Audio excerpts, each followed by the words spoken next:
ಸಮಾವೇಶ ಕೂಡ ಮಾಡ್ತಿದ್ದಾರೆ. ರಾಜಣ್ಣ ಅವರು ಅವ್ರ ಮಂತ್ರಿ ಆಗಿದ್ದಾಗ ಅವ್ರು ಯಾವ ರೀತಿ ನಡ್ಕೊಂಡ್ರು ಅಂತೇಳಿ ಅದು ಜಗಜ್ಜಾಹಿರವಾಗಿರ್ತಕ್ಕಂಥದ್ದು.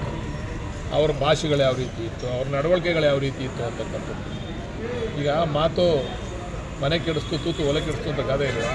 ಹಂಗೆ ಅವ್ರ ಮಾತಿನಿಂದ ಅವ್ರು ಕೆಟ್ಟಿರ್ತಕ್ಕಂಥದ್ದೇ ವಿನ ಬೇರೆ ಯಾರ ಷಡ್ಯಂತ್ರನೂ ಇದರಿಂದ ಇಲ್ಲ. ಈಗೇನು ಮಾಡಕ್ಕೆ ಹೊಂಟವ್ರೆ ನನಗೆ ಗೊತ್ತಿರೋಂಗೆ ಅವ್ರು ಬೇರೆ ಪಕ್ಷಕ್ಕೆ ಹೋಗಿ ಹೊಂಟವ್ರೆ.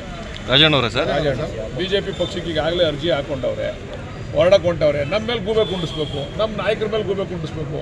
ಇದು ನಮ್ಮ ನಾಯಕರ ಷಡ್ಯಂತ್ರ ಇಲ್ಲವೇ ಇಲ್ಲ ಇದರಲ್ಲಿ. ಇದು ಹೈಕಮಾಂಡ್ ನೇರವಾಗಿ ಇಂಟರ್ಫಿಯರ್ ಆಗಿ ಹೈಕಮಾಂಡ್ ವಿರುದ್ಧ ಇವ್ರು ಆಡಿರ್ತಕ್ಕಂಥ ಮಾತುಗಳಿಂದ ಅವ್ರನ್ನ ವಜಾ ಮಾಡಿರ್ತಕ್ಕಂಥದ್ದು. ಬೇಕು ಅಂತೇಳಿ ನಮ್ಮ ಪಕ್ಷದ ಮೇಲೆ ಗೂಬೆ ಕುಂಡಿಸಿ ನಾವು ಆಚೆ ಹೋಗ್ಬೇಕು ಅಂತಕ್ಕಂಥದಕ್ಕೆ ಇದೊಂದು ಪಿತೂರಿ ನಡೀತಾ ಇದೆ. ನಡೆಸಲಿ. ಪಾಪ ಡೆಲ್ಲಿ ಸಮಾವೇಶ ಮಾಡೋದು ನಾವು ಹಿಡ್ಕೊಳಕ್ಕಾಯ್ತದ? ಯಾರ ಜೊತೆಗೆ ಸರ್ ನೀವು ಅವ್ರನ್ನೇ ಕೇಳಿ. ಅಲ್ಲ, ನೀವು ಹಿರಿಯ ಶಾಸಕರು ತಗೊಂಡಿರ್ತೀರಾ ಸರ್? ಮ್ಯಾಪಿಂಗ್ ಮಾಡಿಸಿ ಅವ್ರಿಗೆ ಗೊತ್ತಾಯ್ತು. ರಾಜಣ್ಣವ್ರಿಗೆ ಸರ್, ರಾಜಣ್ಣವ್ರಿಗೆ ಈಗ ರಾಜಣ್ಣ ಅವ್ರನ್ನ ಸ್ವಾಗತ ಮಾಡ್ತಾ ಇರೋರು ಯಾರು? BJP ನಾಯಕರಲ್ವಾ?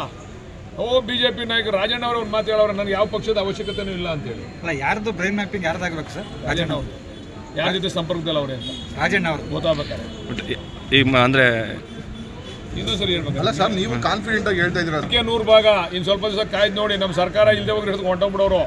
ಸರ್ಕಾರ ಅದೇ ಅಂತ ಒಂದೇ ಕಾರಣಕ್ಕೆ ಅವರೇ ಅಷ್ಟೇ. ಇಲ್ಲಿ ಅವ್ರು ಆಗಲೇ ಒಂದು ಹೆಜ್ಜೆ ಹೊರಗಡೆ ಇಟ್ಬಿಟ್ಟವ್ರೆ, ಆಗಲೇ ಚರ್ಚೆಗಳು ಮಾಡವ್ರೆ. ಯಾರ ಜೊತೆ ಸರ್? ಕೇಂದ್ರ ನಾಯಕರ ಅಥವಾ ಇಲ್ಲಿಯವರ ಸರ್? ಎಲ್ಲರ ಜೊತೆ ಚರ್ಚೆ ಮಾಡವ್ರೆ. ಅವ್ರು ಆಗಲೇ ಬೇರೆ ಬೇರೆ ಜೊತೆ ಬೇರೆ ಪಕ್ಷದ ಸಂಪರ್ಕದಲ್ಲಿ ಇದ್ದಾರೆ ಅವರು. ಸರ್, ಈಗ 2 ಸ್ಥಾನ